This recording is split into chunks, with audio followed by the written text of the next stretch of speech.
So in this slide, I will be explaining about the voice or Wi-Fi attach procedure. And in the previous slide, I explained that how UA will learn the address of EPDG with the help of DNS. So now the UA will send first message towards the EPDG, that is IKSA init. IK is the protocol to secure or to encrypt the association between UA and EPDG. SA is the security association, init is the initial request. So IKSA init request is the first message that UA sends to EPDG, and that message contains DH values, Diffie-Hellman values. These values are used to secure or to encrypt the association between UA and EPDG. Similarly, EPDG will send its and DH values to secure association from EPDG to UE. So for two associations, UE will share its set of DH values and EPDG will send its set of DH values. So first two messages are not encrypted, but after these, all the messages will be secured because DH values have been agreed between UE and EPDG.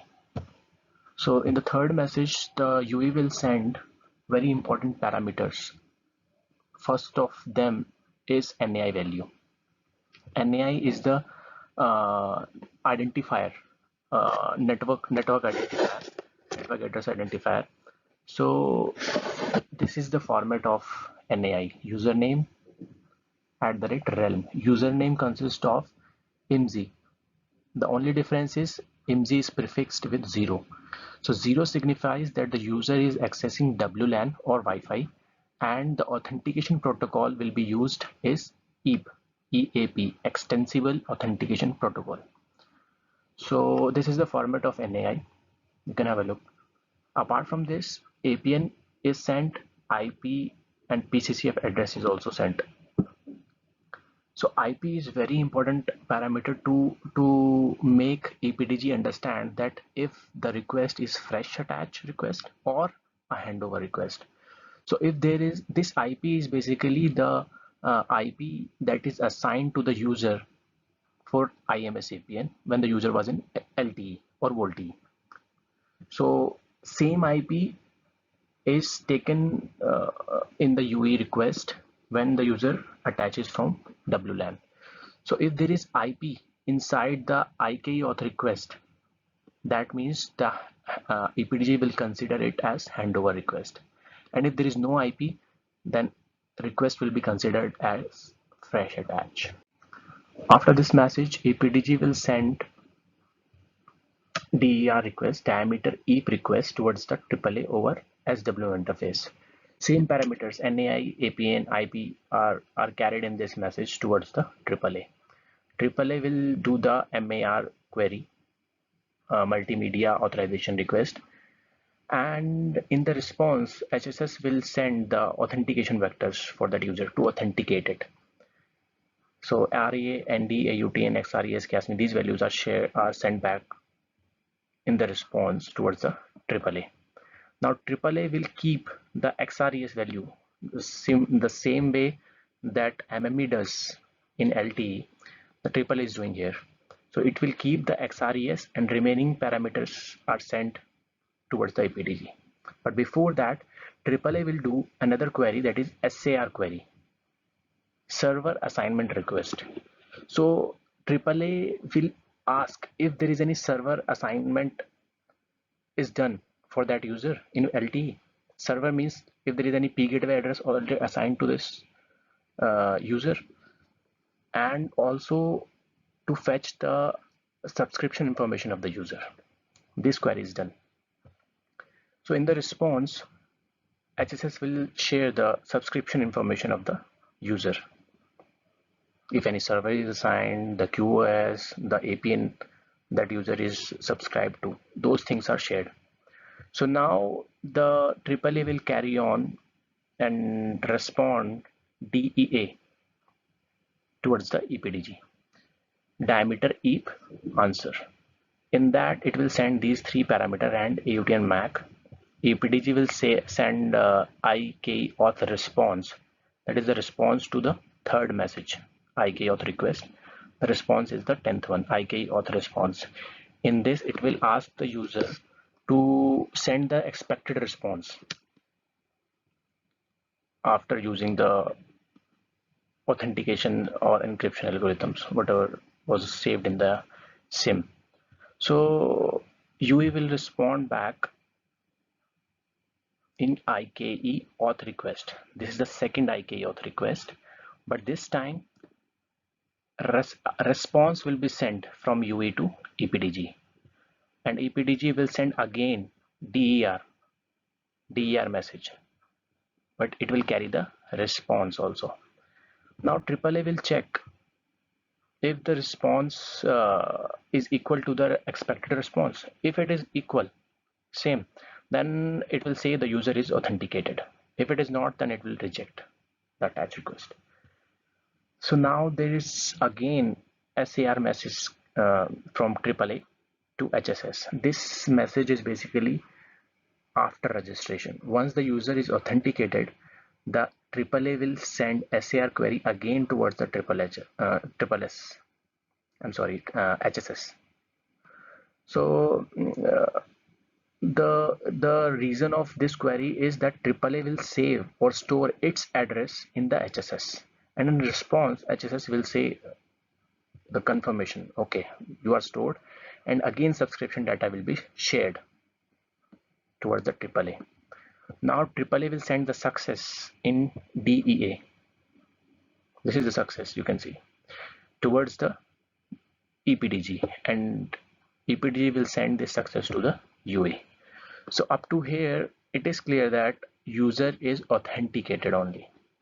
In the next slide, what remains is the user has to attend in the IMS network that will be shared in the next slide.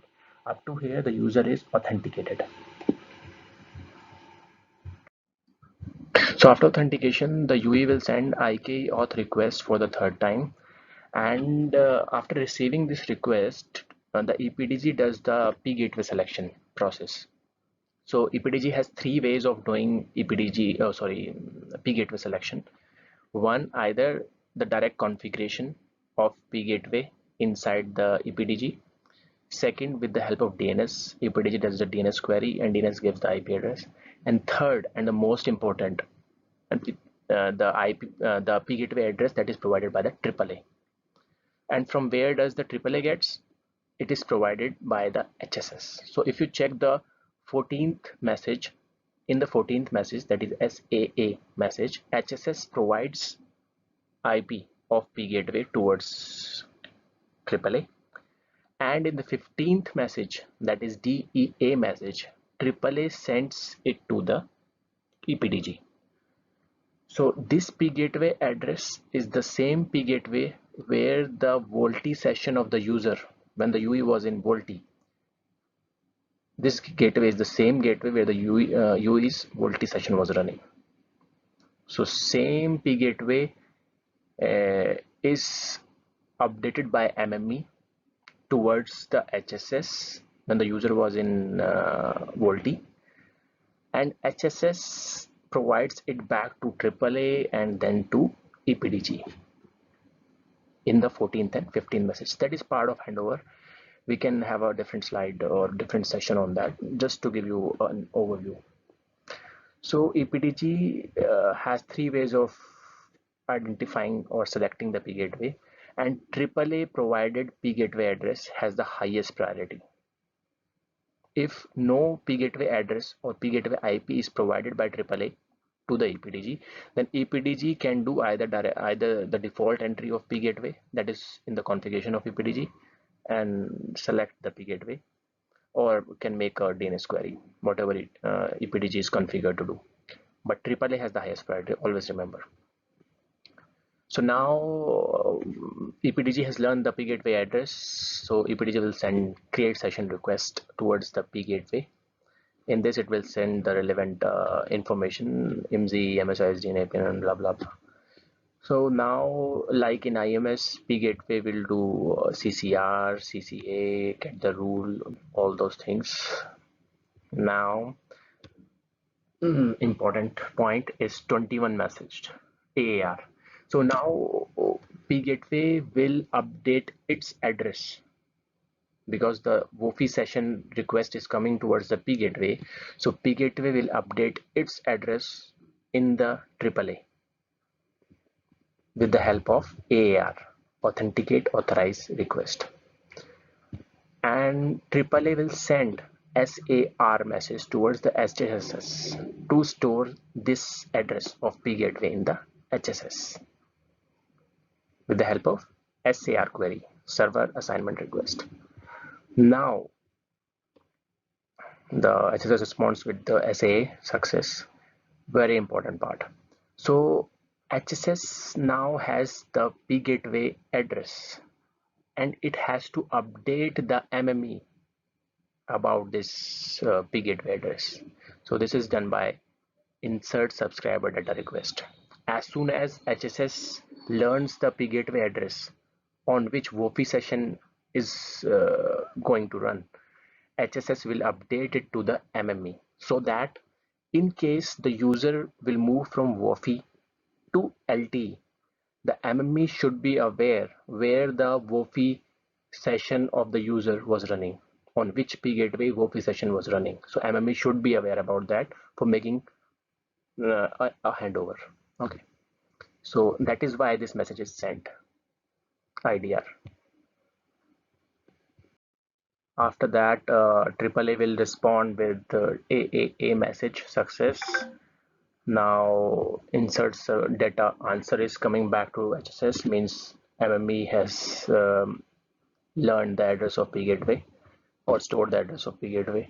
Now P gateway will send back create session response towards the EPTG, and EPTG will consequently send IK author response, and hence the attach procedure in WOFI of the user is complete. So this is it about the WOFI attach procedure. For handover, I will make a new session and share with you. Thank you very much.